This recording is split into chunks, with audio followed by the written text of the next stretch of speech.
Bem-vindo ao Papo Espírita, a espiritualidade na sua vida. Olá, queridos amigos, bem-vindos a mais um programa Papo Espírita. E hoje nós estamos no estúdio da Comunhão Espírita de Brasília com um convidado especial, Jefferson Belomo, tudo bem? Tudo bom. E Miriam dos Anjos, tudo bom? Tudo bom, Miriam. Bom, o Jefferson Belomo, ele é um estudioso da doutrina espírita e é palestrante aqui na Comunhão. Nós o convidamos porque nós queremos falar sobre as origens do mal. No Antigo Testamento, nós temos a figura de Satanás, que também é conhecido por demônio, diabo, Lúcifer. Então, Jefferson, você que conhece tão profundamente essa parte teológica, né? Explica para nós quem são, como surgiram essas figuras que encarnam o mal na humanidade. Ainda bem que você disse que eu conheço bem a parte teológica e não conheço bem Satanás. Senão ia virar um problema sério. Não tenho o WhatsApp dele, não é meu amigo, não está na minha rede social. Né? Mas a história de Satanás no Antigo Testamento, o que a gente tem que entender primeiramente? O judaísmo ele é baseado numa diferença brutal para todas as outras religiões da antiguidade. O judaísmo era monoteísta. Se ele é monoteísta, não tem nada que compete com Deus. Logo, tudo de bom que acontece, tudo de ruim que acontece, quem é o responsável? Deus. Aí as pessoas começaram a entender assim, tá bom, coisas boas acontecem para pessoas boas, coisas ruins é Deus punindo pessoas ruins. Até aí tá ótimo. Só que, por uma série de problemas que o povo judeu passou, na época o povo hebreu, pessoas boas, pessoas religiosas, pessoas pias, também foram escravizadas, foram mortas, foram estupradas nas diversas invasões que aquele país sofreu. E aí como é que você explica que coisas ruins também acontecem para pessoas boas? E aí ficou uma lacuna. E eles preenchem essa lacuna no Antigo Testamento, dizendo que o pecado dos pais passava para os filhos, até a 4ª geração. Então, você não sabia o que de ruim tinha acontecido contigo. Mas provavelmente algum antepassado lá atrás fez alguma besteira muito grande, você que está pagando o pato. Mas isso, de algum momento, também dá uma ideia de injustiça muito grande. Eles foram ocupados pela Pérsia, depois da Babilônia, entre os séculos 6 e 4 a.C. E ali, boa parte da aristocracia judaica teve contato com uma religião muito antiga chamada Zoroastrismo, que tem até hoje. Né? É uma religião persa. E na religião do Zoroastrismo, você tem 2 deuses. Um deus que é responsável por tudo de bom que existe. É o da luz, é o da criação, é o da fertilidade, que é o Ahura Mazda. E o outro, que é tudo de ruim, tudo que é de escuro, tudo que é trevoso, tudo que é triste, que é o Airam Mainu, alguma coisa assim. E eles gostaram dessa ideia, que tem um cara que é responsável por tudo de ruim, que Yahvé, o Deus dos judeus, é responsável por tudo de bom. Mas quem é que assumiria a figura do Deus ruim se na religião hebraica só tem um Deus? E aí eles lembraram de uma figura que ficava na corte de Deus, mas que tinha um papel muito antipático, que era de denunciar os homens. Ele rondava a terra para ver o comportamento dos homens e testava os homens, e aqueles que caíam, ele denunciava para Deus. Essa figura é a figura de Satanás, que significa exatamente isso, o adversário. Então é aquele que vem para ser adversário do homem. Os meus colegas do Ministério Público não gostam quando eu falo isso, mas ele é uma espécie de promotor público. Né? Procurador da República, promotor público. Ele faz as denúncias. Ele faz a denúncia, ele acusa. Mas ele faz um negócio a mais. Ele ainda tenta a pessoa. E no livro de Jó, ele está na corte de Deus. Ele é um anjo que está ali, junto com toda a aristocracia angélica, mas ele tem essa função de descer. Né? E Satanás tem várias figuras dentro do Antigo Testamento. Mas é no Novo Testamento que ele tem a figura de encarnar o mal. E aí ele é uma força que se opõe à força do bem. E isso no Antigo Testamento a gente não tinha essa figura. Existia, por exemplo, a figura do espírito impuro. Isso eles tinham. Flávio Josefo, que é um historiador judaico-romano, mais ou menos da segunda geração de cristãos, ele diz que pessoas más, quando morriam, poderiam virar espíritos impuros. Jesus, quando expulsa, a gente lê no Evangelho, a maior parte desses expurgos, exorcismos, é de espíritos impuros.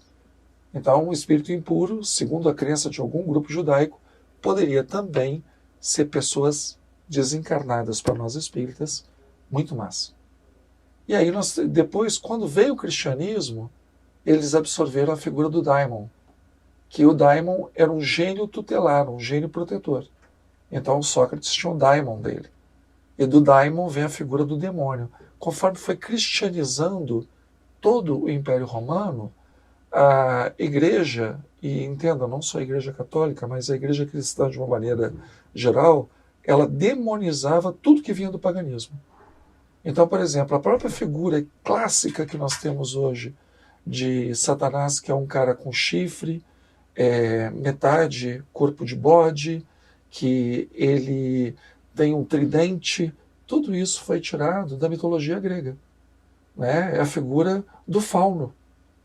E aí do tridente ele herdou do... como é que é o deus dos mares, meu Deus? Netuno. Netuno.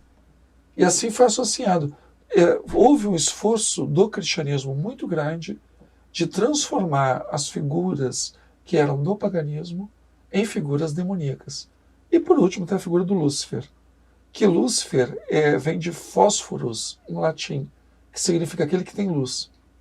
E Isaías fala do rei da Babilônia, dizendo que caiu aquele que era luzeiro no céu, aquele que era cheio de luz, aquele que foi arrebatado para o Sheol, que era a morada dos mortos.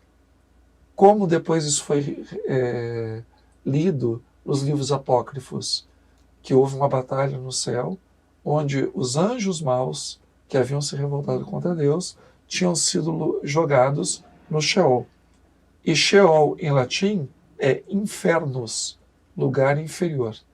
E aí eles pegaram o Tártaro da mitologia grega e adaptaram para o inferno, que é o Sheol judaico. O Sheol judaico era uma espécie de IML. A pessoa ia para lá, ficava na gaveta e lá morria, ficava lá. E virava uma sombra, ficava uma sombra. Não é que nem nós, assim, a gente acredita que tem perispírito. Para eles não tinha perispírito, para eles era um espectro. Então você morria e virava um espectro no mundo dos mortos. Na Grécia, esse lugar, para os hebreus era Sheol, para os gregos se chamava Hades. E o nome do deus que cuidava desse lugar também se chamava Hades. Ele era irmão de Zeus e irmão de Netuno.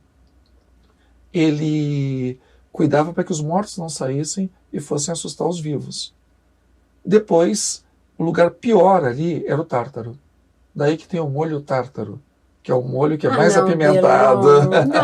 Foi daí que surgiu o nome. É o lugar mais quente, mais apimentado do inferno, com os piores castigos, era o Tártaro. Eles pegaram a figura do Tártaro, colocaram no Infernus, e é o que nós temos hoje. Agora, essa crença que a gente traz, né, há milênios, ela nos trava até compreender o que seja o mal.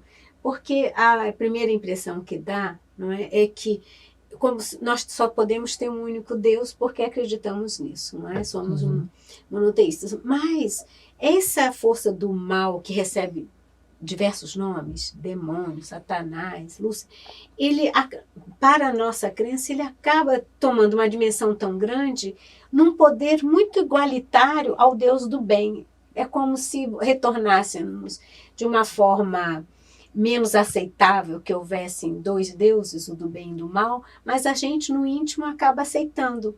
E isso nos traz muita dificuldade até para enfrentar a nossa própria vida, para nos entendermos, não é? Porque uma coisa é compreender que eu tenho ainda tendências más. A outra coisa é entender que o mal representa uma figura Externa, né? externa, não, e ruim. Miriam, é Né? muito bom você ter em quem colocar a culpa. Exato. É nesse papo aí que a gente quer entrar. É muito bom. Tá certo. É muito Mas é quando a bom. gente aprende a trazer para a gente a responsa. O espiritismo, nesse ponto, ele frustra muita gente. Sim, é Porque verdade. você quer botar a culpa em alguém, você pega, vai para frente do espelho e fala: parabéns, você é o culpado pela minha vida. Mas isso é para os fortes, né?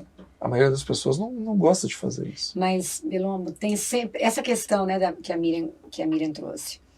Essa necessidade que a humanidade tem há milênios, porque você trouxe aqui as origens de todo o conhecimento que a gente tem hoje sobre o mal e que ainda está presente muito fortemente, né, na nossa sociedade, principalmente na sociedade cristã, em que você tem o mal é um ser que vem te tentar, né? Você tem a serpente que tenta Adão e Eva, né? Que tenta a Eva e aí vem o pecado original.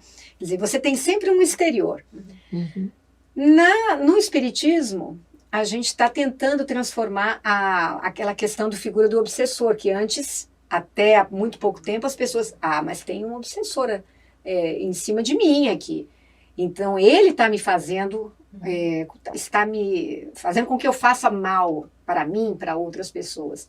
Então, vamos entrar nessa parte de que o mal, o que é o mal? O mal, ele está dentro de nós, fora de nós, ou ele é alguma coisa que é inerente a nós, que ainda nós não descobrimos, não conseguimos transformar. Quando a gente pega o Livro dos Espíritos, Kardec, ele, nos seus estudos com diversos espíritos, ele percebe uma coisa que é muito forte para aquele que acredita no Espiritismo, que existe Deus. Se existe Deus, Deus, quando cria as coisas, essas coisas são criadas de acordo com uma lei. Mas Kardec, ele estudando a doutrina passada pelos espíritos, ele vê que essa lei não é só a lei da gravidade, não é só a lei da genética, não é só a lei das reações químicas, a lei da ótica.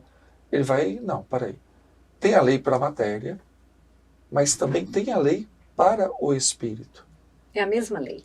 Né? Assim, não, estou dividindo didaticamente. Você tem uma lei que atua na matéria, mas também você tem uma lei que atua no espírito. E aí o que Kardec percebe? Bom, Deus é perfeito. Logo, a lei de Deus é perfeita. Porque de uma pessoa, de um ser perfeito, não sai algo imperfeito. Senão ele não seria perfeito, né? De um ser perfeito sai uma coisa perfeita. Então o que é bem? É você se aproximar nos teus sentimentos, nos teus pensamentos, nos teus atos, da vontade de Deus. A vontade de Deus nada mais é do que as leis de Deus. O que é mal? Bom, se Deus é perfeito, toda vez que eu me afasto da ideia que Deus tem para mim, eu estou errando. Então, o bem é me aproximar da vontade de Deus, o mal é me afastar da vontade de Deus. Então, tudo que eu faço que me afasta da vontade de Deus é mal. Porque tudo que Deus quer é o bem. Então, existe bem e existe mal? Existe. Bem e mal são relativos? Não. Porque as leis de Deus são as mesmas desde que Deus criou o universo. Deus não é que nem deputado e senador que muda a lei o tempo todo. Né? Altera, derroga, cria. Não. A mesma lei que valia 14 bilhões e meio de anos é a mesma lei que vale hoje. E aí tem uma coisa que é fundamental. Bem e mal não são relativos. O nosso entendimento de bem e de mal é que vão amadurecendo. Mas bem e mal são absolutos. Eles existem. E para compensar esse absoluto, existe uma coisa que é avaliar as intenções, que é o que os espíritos falam no Livro dos Espíritos. Você pode praticar o mal, mas a sua intenção não é de praticar o mal. Então a intenção também é levada em conta por Deus, porque Deus não é só justiça, Deus também é misericórdia. Então existe o mal. E pessoas que se afastam muito da lei de Deus, elas são pessoas que vivem na maldade. E mais do que isso, tem gente que se alimenta disso. Na lei de ação e reação, sofre as consequências. Porque o discurso que está havendo hoje no Espiritismo? O Espiritismo não julga ninguém, o Espiritismo não condena nada. Para o Espiritismo, o bem e o mal são relativos? Não. Lê o Livro dos Espíritos.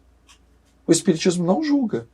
Mas quando ele fala que uma ação de maldade vai gerar uma consequência ruim, ele está dizendo que ele não julga, mas que é um julgamento. Senão não tinha umbral, ué.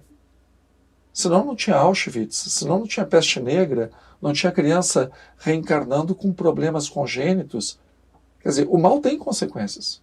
E nós, como espíritas, a gente tem que bater nesse ponto. Tem consequência. E a gente tem que orientar. Aí as pessoas falam assim, mas no Espiritismo não tem pecado. A palavra pecado vem de armata, errar o alvo. O que é errar o alvo? Deus tem uma lei e a pessoa erra. Propositadamente ou não propositadamente, ela erra. Quando ela erra, ela errou. Então ela comete pecado. Queria retomar uma fala sua aí, pois Bruno. não. Você disse, conforme a gente vai se afastando das leis de Deus, né, principalmente do amor, nós vamos gerando o mal, vamos Sim. entender assim. Então, talvez, estou aqui, né, refletindo aqui, que o mal, perdão, é a ausência do bem. Eu me afastei tanto que ele já não existe mais nos meus pensamentos, nos meus sentimentos. Perfeito. Porque, ao mesmo tempo, estou aqui pensando, embora tenhamos sido criados, como diz no Livro do Espírito, simples e ignorantes, e que Deus criou tudo, penso que aquele ser de misericórdia, de amor, né, que é todo bem, não criaria o mal, né, enquanto personalidade, vou dizer assim.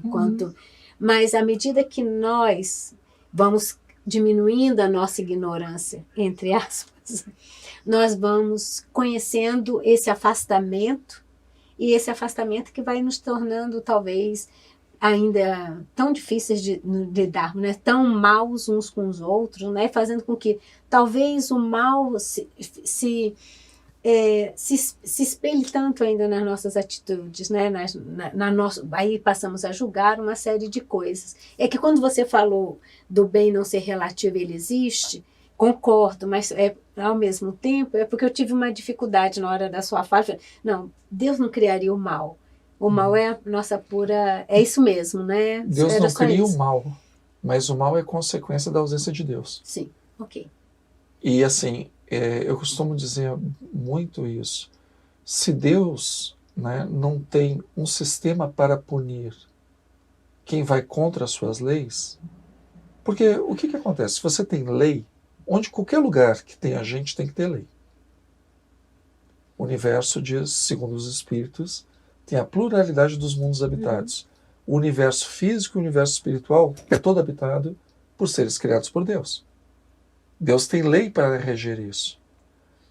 Se as pessoas descumprem as leis de Deus e não acontece nada, Deus é injusto.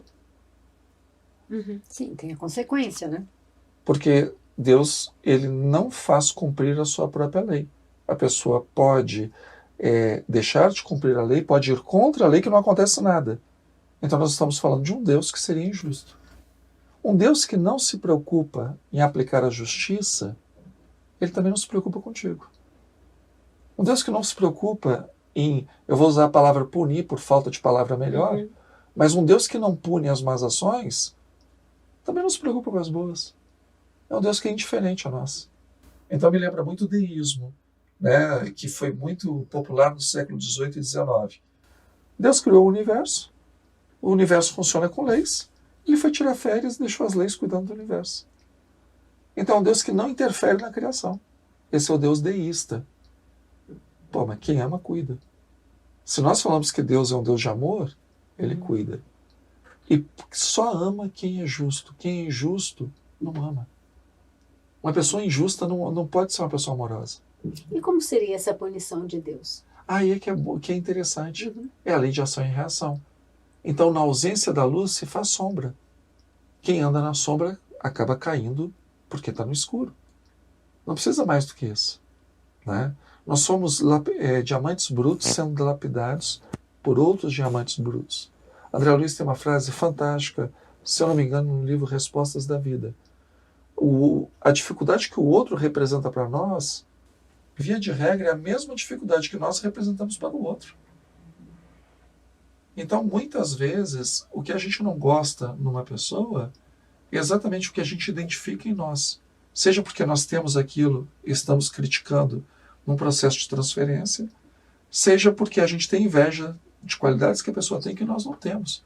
Então, a pessoa que tem tantas qualidades, quando aparece na nossa frente, parece um espelho mostrando as nossas deformidades. Um Deus que não se preocupa com as nossas ações seria um Deus indiferente às nossas dores. E não pode ser assim. Né? Agora, daí para dizer, né, que como Deus pune, lei de ação e reação. Come muito que você vai ver a lei de ação e reação funcionando.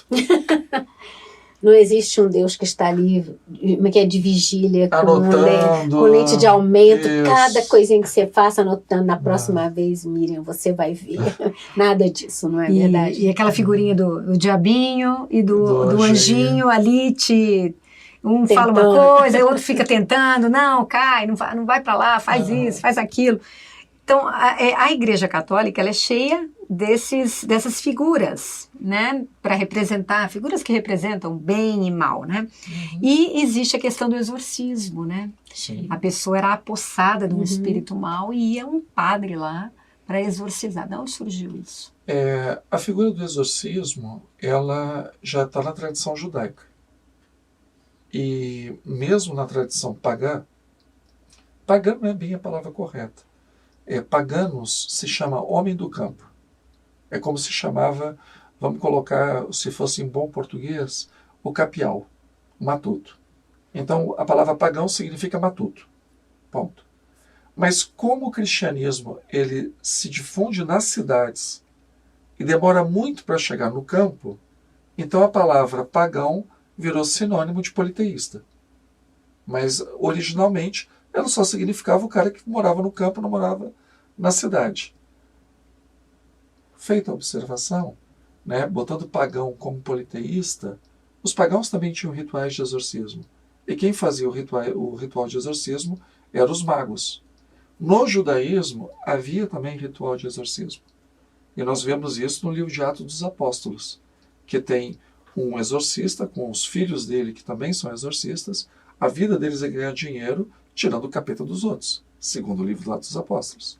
E quando eles vão exorcizar um homem, eles falam assim, bom, você, demônio, vai sair do corpo deste homem em nome de Jesus de Nazaré, ou Jesus Cristo, a quem Paulo prega. E aí o homem, né, possuído por esse demônio, olhou para aqueles que estavam exorcizando e disse assim, Jesus Cristo eu sei quem é. Paulo eu sei quem é. Mas vocês eu não conheço. E partiu para cima e bateu tanto nesses caras que eles tiveram que correr muito. E essa história acabou fortalecendo ainda mais a igreja cristã naquela região. Porque Paulo exorcizava. E o papel do exorcismo é uma luta apocalíptica entre o bem e o mal. Então, por exemplo, quando nós lemos exorcismo no Novo Testamento, e a gente vê Jesus exorcizando, e nós, como espíritas, já fazemos uma releitura, né? Jesus fazia uma doutrinação. Não, no Novo Testamento não é doutrinação, é exorcismo. É natural, né? A gente pensa assim, o profeta é médium.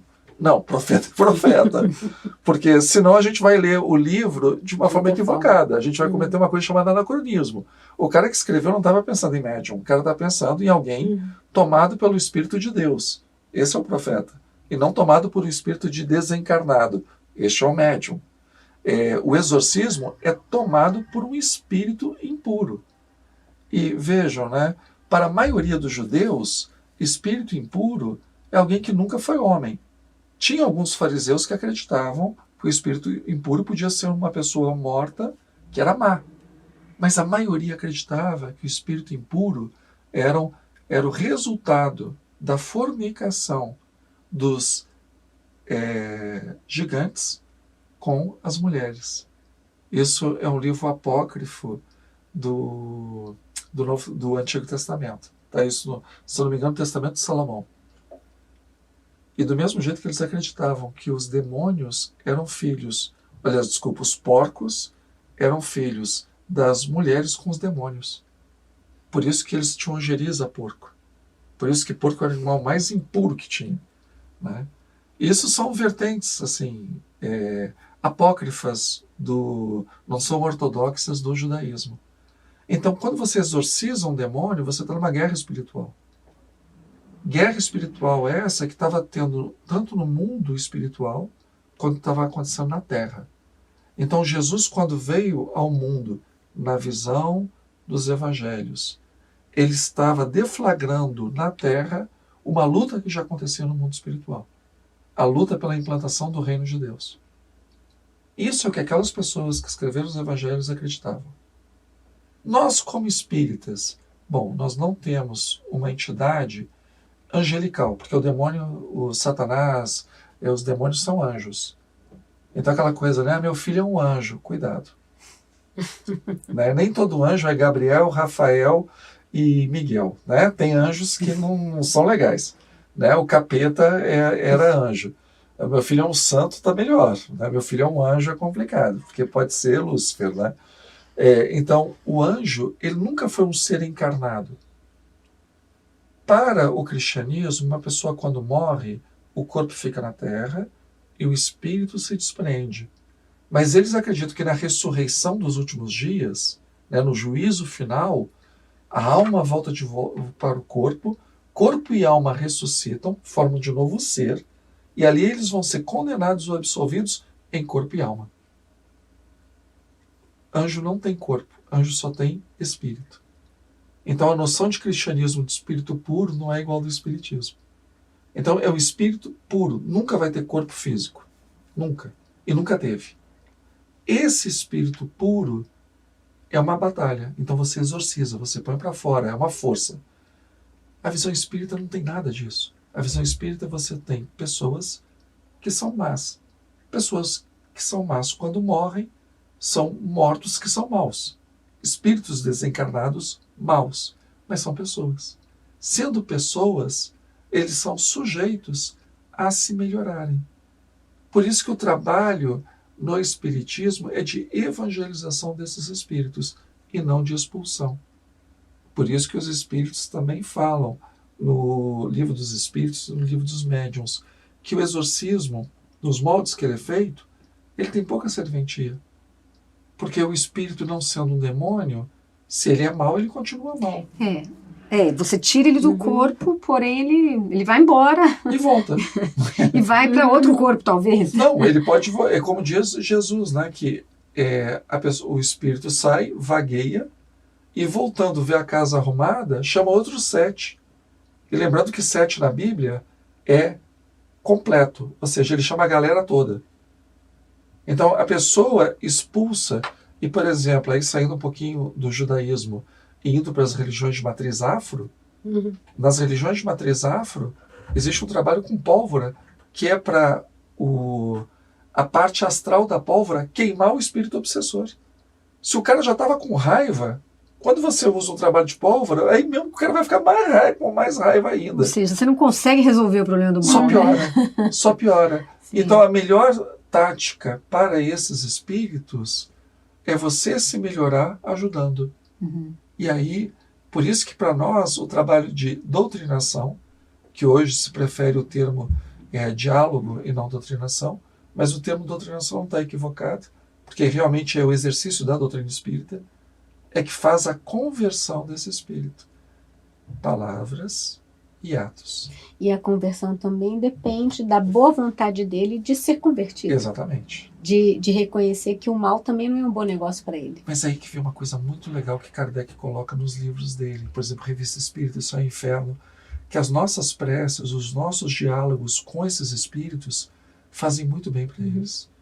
Quando eles estão com o médium, recebendo as orações, que eles estão conversando, aquilo para eles é como se fosse um alívio. Assim, imagina um banho morno quando a musculatura está toda doída. Então aquilo dá uma brecha para a cabeça desse espírito também organizar as ideias. Porque no mundo espiritual, eu brinco, né? Espírito não paga boleto, não tem reunião de condomínio, não tem que levar carro para revisão, não tem que pagar IPTU, IPVA. Não tem distração. Não tem. Então o espírito, quando tem uma coisa na cabeça, Uhum. se ele não é vigilante, aquilo vira uma monoideia. Eu odeio fulano. Ele não tem outra coisa para tirar da cabeça dele, ele continua odiando fulano. Por isso que a doutrinação é uma hora que a gente para esse looping. Vamos conversar um E faz pouquinho? ele pensar. Vamos sair dessa energia, Uhum. porque o médium sente o mal-estar do que recebe desse irmão, mas o bem-estar do médium passa para ele. E cabe ao dialogador / doutrinador ter a sensibilidade de tocar essas cordas, porque é um ser humano que está ali. E, infelizmente, na doutrina espírita, estão querendo demonizar o obsessor. Agora é incrível, né? Porque a gente aprende tanto nessa doutrina que às vezes a língua também atrapalha, tanto para a gente traduzir, tanto para a gente comentar, porque a gente usa tantos nomes às vezes para dizer a mesma coisa, né? Então, por exemplo, eu fico imaginando aqui um espírito equivocado, né? Que a gente chama de mal, de obsessor, de uma série de Sofredor, né? coisas. Sofredor, né? A gente atribui uma série de qualidades a ele, né? De adjetivos, na verdade. Mas é um ser, assim como nós, também propenso a mudanças. Ele também pode amanhã ser melhor. E quando a gente tem ainda a crença do mal representado, personificado no demônio, não é? É um ser que ele é impermeável à melhoria, à mudança. E a doutrina, natureza dele, né? E a doutrina vem nos esclarecer de uma forma tão clara de que isso não é verdade. Todos nós, né, quando alcançamos demais de sofrer, quando entendemos que o mal não é bom negócio, a gente procura se mudar. Se a gente procura encarnado, né, essas mudanças, por que quando desencarnados a gente não vai? A não ser que essas monoideias, esses sentimentos, né, ruins de vingança, de mágoa, de ressentimento, de ódio, né, que desencarnamos com ele, seja de uma forma tão pesada, né, que nos impeça de ver o externo nesse momento, né? O Harry Potter, ele tem a figura do dementador, que é a ausência completa de felicidade na figura de um ser, né? Que quando ele vai, ele suga toda a esperança da pessoa, toda a felicidade da pessoa, porque a natureza dele é completa ausência de alegria e de esperança. É uma imagem daquilo que as pessoas às vezes projetam nesses espíritos. Só que ser humano tem esperança, ser humano tem alegria, ser humano ama, ser humano odeia, ser humano ele quer coisas boas. A gente sabendo tocar essas cordas, porque se houvesse realmente um ser espiritualmente que a natureza dele fosse o mal encarnado, né, o mal em forma de um ser, não teria fibra boa para tocar. Mas o obsessor, existem espíritos que são maus. O que é ser mau? É você machucar as pessoas e gostar de machucar as pessoas. Tem gente que gosta. Mas ele não é impermeável. E não precisa estar desencarnado, né? Pois então, eles reencarnam também. Pois então, as pessoas, mesmo essas pessoas, elas são tocadas. Né? Aí algumas pessoas que podem estar nos ouvindo, vão dizer assim, mas a área do cérebro de um psicopata é menor do que uma pessoa comum. Mas é porque o perispírito dessa pessoa foi afetado pelo comportamento dela. Então, não é a natureza dela que é assim. Ela tem um problema que é derivado de abusos de vidas passadas. Tem cura. Então, quer dizer que lidar com o espírito impuro, o espírito obsessor, o espírito voltado para o mal, é um sentimento de perdão, no sentido da gente poder olhá-lo como um ser igual, né? Sem o julgamento de que ele será eternamente mal, né?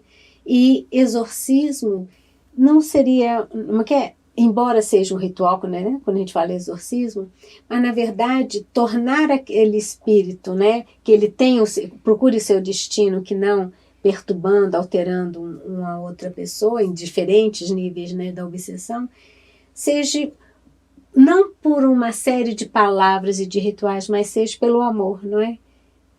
Através de um diálogo amoroso, de um esclarecimento, né, de que Deus é amor, uma série de coisas, embora a nossa realidade enquanto seres humanos, a gente sabe que, embora hoje seja difícil, né, sermos mais bons do que maus, um dia nós vamos ser bons, não é? E eu acho que essa esperança, essa visão de futuro é bastante importante.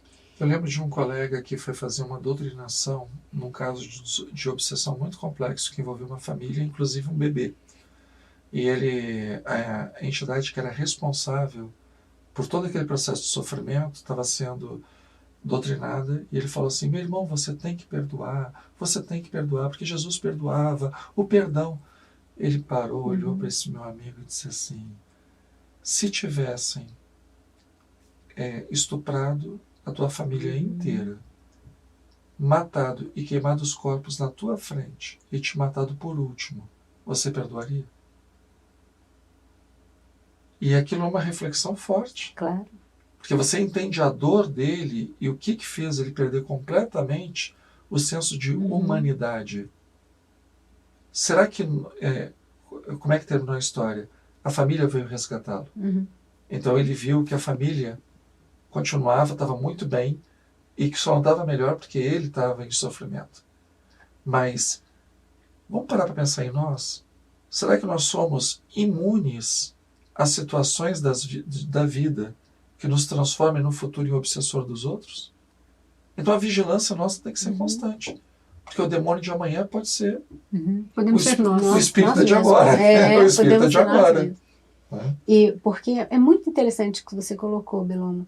É muito fácil, aparentemente, a gente falar de perdão, falar de amor, quando a dor é do outro. Sim. Quando não desenvolvemos qualquer empatia com ele. Mas quando nos colocamos, né, para refletir sobre o que levou, no caso, né, esse caso que você nos contou, quanta dor, não é? Será que seríamos já capazes mesmo de olhar de uma outra forma? Às vezes também a gente não tem nem bagagem, nem informação de que a vida continue de uma outra forma. Não que nós estamos dormindo, não que nós vamos para lugares definidos, mas que ela evolui de uma outra forma. E essa crença de que ela é estagnada no mundo espiritual também nos dificulta olhar que há um futuro que pode ser diferente, né? Estão criando aí uma figura de espírito trevoso, dragão, nananã, que o cara foi expulso de capela, chegou aqui, tomou conta do umbral, vai ser expulso daqui, não melhorou. Pai, praticamente ressuscitaram na doutrina espírita a figura do capeta.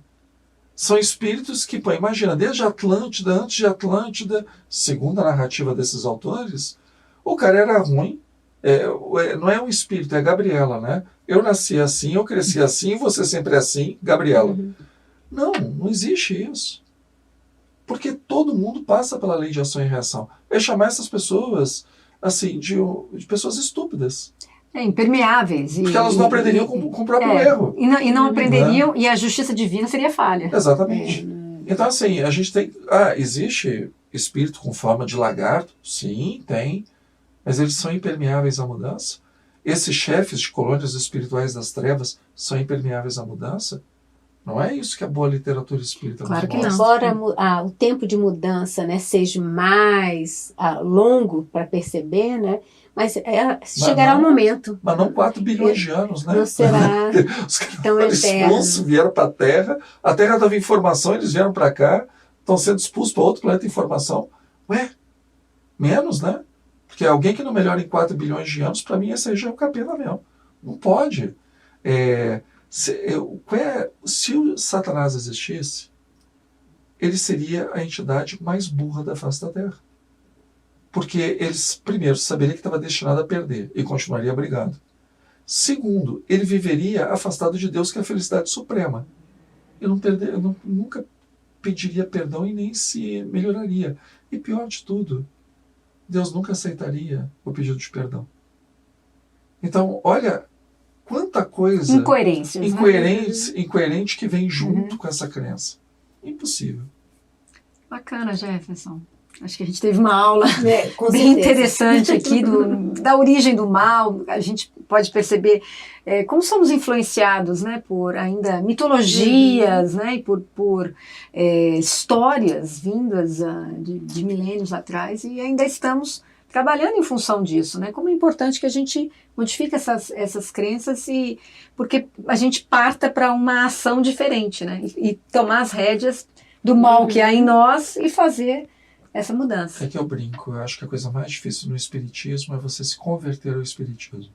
A maioria das pessoas migra para o espiritismo, mas migra trazendo a figura do santo, a figura do livro infalível, do diabo. Elas migram, não se convertem. Se convertesse ao espiritismo, isso aí teria ficado para trás. Ok? Quer falar mais alguma coisa? Miriam, mais alguma pergunta? Não. Então, o Papo Espírita vai ficando por aqui. Agradecemos sua participação, Jefferson, mais uma vez, Miriam. E Papo Espírita vai ao ar às quintas no YouTube. Às 19 horas. Já começa a transmissão. Se você quiser conversar com a gente, já entra ali no chat. Acho que o Jefferson não sabe, né, dessas novidades da gente. Vocês estão modernosos. Cheio de novidades. Estão modernosos. Aí as pessoas podem interagir com a gente, né? Cheguem lá, se inscrevam no canal da Comunhão e recebam todas as produções da nossa Casa Espírita. E você sabia que nós estamos no Spotify? Vocês estão chiques demais. Nossos podcasts estão no Spotify e esse programa ele vai ao ar às segundas-feiras. Na segunda-feira seguinte ele vai ao ar no Spotify como podcast. Nossas novidades. Cada convidado que retorna a gente conta a novidade. E nosso e-mail continua o mesmo, radio@comunhãoespírita.com. Ficaremos felizes se você quiser mandar uma mensagem para nós, sugerir algum tema, fazer alguma pergunta. E hoje nós vamos encerrar nosso programa lendo uma mensagem que tem a ver com o nosso bate-papo. Miriam vai ler para a gente, é uma mensagem do livro Pão Nosso, é a mensagem número 164, o diabo. O diabo. Respondeu-lhe Jesus: Não vos escolhi a vós os 12? E um de vós é diabo? Boa pergunta. Isso está em João, capítulo 6, versículo 70. Quando a teologia se reporta ao diabo, o crente imagina de imediato o Senhor absoluto do mal, dominando no inferno sem fim. Na concepção do aprendiz, a região amaldiçoada localiza-se em esfera distante, no seio de tormentosas trevas. Sim, as zonas purgatoriais são inúmeras e sombrias, terríveis e dolorosas. Entretanto, consoante a afirmativa do próprio Jesus, o diabo partilhava os serviços apostólicos, permanecia junto dos aprendizes e um deles se constituirá em representação do próprio gênio infernal. Basta isto para que nos informemos de que o termo diabo não indicava no conceito do mestre um gigante de perversidade, poderoso e eterno no espaço e no tempo. Designa o próprio homem quando algemado às torpitudes do sentimento inferior. Daí, concluirmos que cada criatura humana apresenta certa percentagem de expressão diabólica na parte inferior da personalidade. Satanás simbolizará então a força contrária ao bem. Quando o homem o descobre, no vasto mundo de si mesmo, compreende o mal, dá-lhe combate, evita o inferno íntimo e desenvolve as qualidades divinas que o elevam à espiritualidade superior. Grandes multidões mergulham em desesperos seculares, porque não conseguiram ainda identificar semelhante verdade. E como comentando esta passagem de João, somos compelidos a ponderar. Se entre os 12 apóstolos, havia que se convertera em diabo, não obstante a missão divina do círculo que se destinava à transformação do mundo, quantos existirão em cada grupo de homens comuns na Terra? E assim a gente encerra o Papo Espírita. É quinta-feira que vem.